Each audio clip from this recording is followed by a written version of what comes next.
What you can take away from this video is it explores the aspects contributing to personal achievement and proposes a strategy for maximizing potential through consistent execution. It also emphasizes the importance of focusing on one task at a time, setting short-term goals within a 12-week time frame, and establishing an emotional connection to long-term visions. The strategy involves creating a detailed vision for your life, setting 12-week goals and tactics aligned with this vision, and controlling the execution process through weekly plans, peer support, and confronting the truth through performance evaluation. The ultimate goal is to take action and execute plans effectively to achieve desired outcomes. Why is it that some people can achieve so much and others so little? What does it take to reach our potential? Well, there's one way to find out. Sure, there might be many factors involved, one of them being that the work gets done. What would happen if you gave your all for a month, 3 months, 3 years? That is what this book focuses on.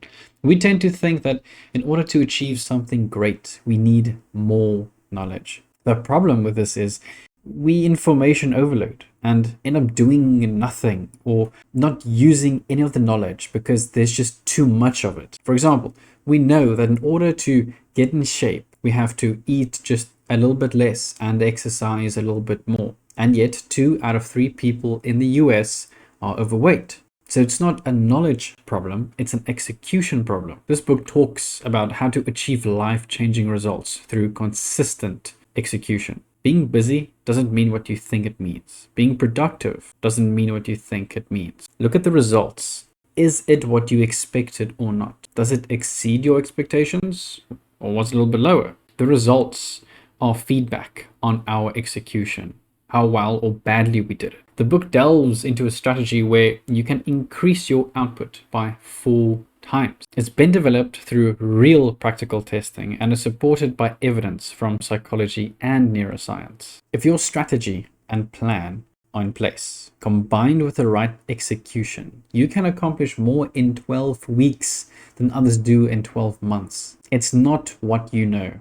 It's not who you know. It's what you implement that counts. There's 4 key insights that's highlighted in this book: periodization, redefining the year, the emotional connection, and the execution system. Let's start with periodization. It started as an athletic training technique designed to massively increase performance. It focuses on 3 aspects, being focus, concentration, and overload. Rather than working on all the skills an athlete needs all at once, they focus on one for 4 to 6 weeks. They started using it in the 1970s for preparation for the Olympics, and it's still used today. It also coincides with the book, The One Thing. You can do 10 things to the 1st degree, or you can do 1 thing to the 10th degree. So instead of learning a new language, learning the guitar, learning how to write better, making videos, writing a book, it's not efficient to try and do all these things all at once.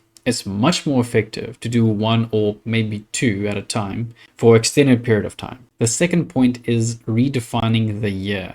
Most people want to achieve their goals and plans at the end of the year. This is a problem. This also coincides with Parkinson's law. For the first half or third of the year, the goal won't have that much urgency. It's only when we arrive at the end of the year, when the fire is properly lit, and we're trying to achieve what we set out to achieve. Instead, the book recommends we redefine the year to just 12 weeks. Firstly, 12 weeks is long enough to get things done, but it's also short enough to have a sense of urgency.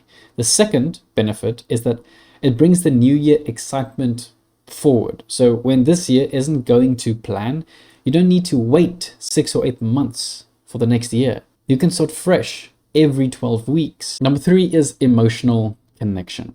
So to stay accountable, we need an emotional investment in our actions. And the best way to do this is to tie your short-term actions to a vision of your future, a vision that combines your personal and professional goals. Type A people tend to not be convinced with something like a mood board or visions because they might see them as fluff and unscientific. But the book illustrates a good point to overcome this belief. Usually, when we're presented with choices in our life, we tend to go for the comfortable option. This option is usually the one that provides the least amount of progress. So if you want to achieve a higher level than you are now, you need to prioritize your actions over your short-term comfort. You should have such a powerful vision of your future that you're able to ignore your short-term discomfort. Beyond every impossible achievement is a dreamer of impossible dreams. The amygdala, an area in the brain, is incredibly helpful to avoid danger and staying alive. But it's a little bit too good at doing this. This means it also works against us when we are trying to grow and improve. Luckily, there is a counterbalance. The prefrontal cortex is involved in goal-oriented behavior. When you're thinking about a compelling future, there's an increase in activity in the prefrontal cortex. That's why you might be hesitant at times. It's your brain arguing with itself. The incredible thing about our brain is that it can change. This is called neuroplasticity. So regularly thinking about a compelling future, you strengthen that part of your brain, and with time makes it easier then to act. If you do this consistently, you will eventually end up achieving your goal. But a dream without a plan is just a dream. That's where my favorite part comes in. Again, there are 4 parts to this system. Number 1 is the vision we just talked about. Write down a vision for your life 5 to 10 years into the future. Focus on these 7 key elements when creating your vision: physical, spiritual, mental, relationships, financial, professional, and personal. Then, before starting your day, have a look at this and remind yourself of the person you are working towards. This serves as something to push yourself when you feel lost, when you forgot why you got out of bed this morning.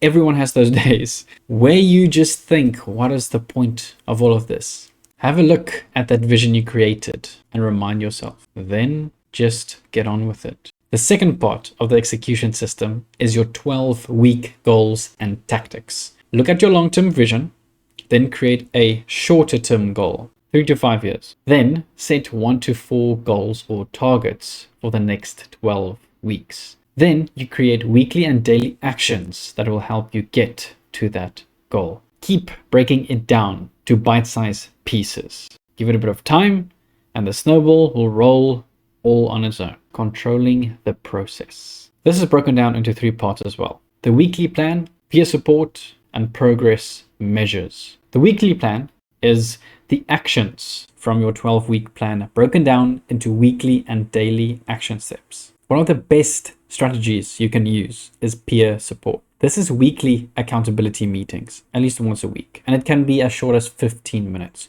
This is where you meet with your team or friends and state how well you are on track. It's hard to work on your own, which is why I'm a big advocate for getting a team together or finding just one other person who can help you stay accountable.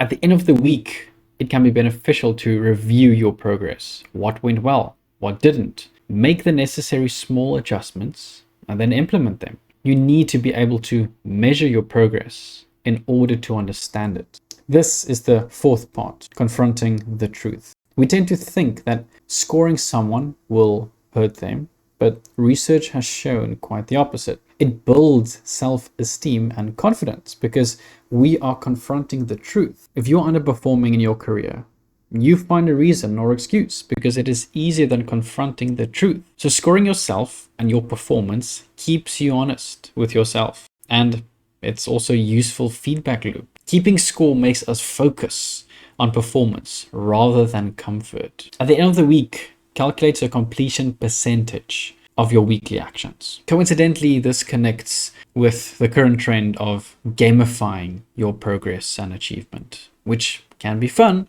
and add an extra element to it to make it more appealing. The entire point of everything I talked about has to do with taking action, executing, taking that one step towards where you are and where you want to be. And that is it for this video. I hope you discovered a few golden nuggets. These videos are here so that through whatever I share, you gain something.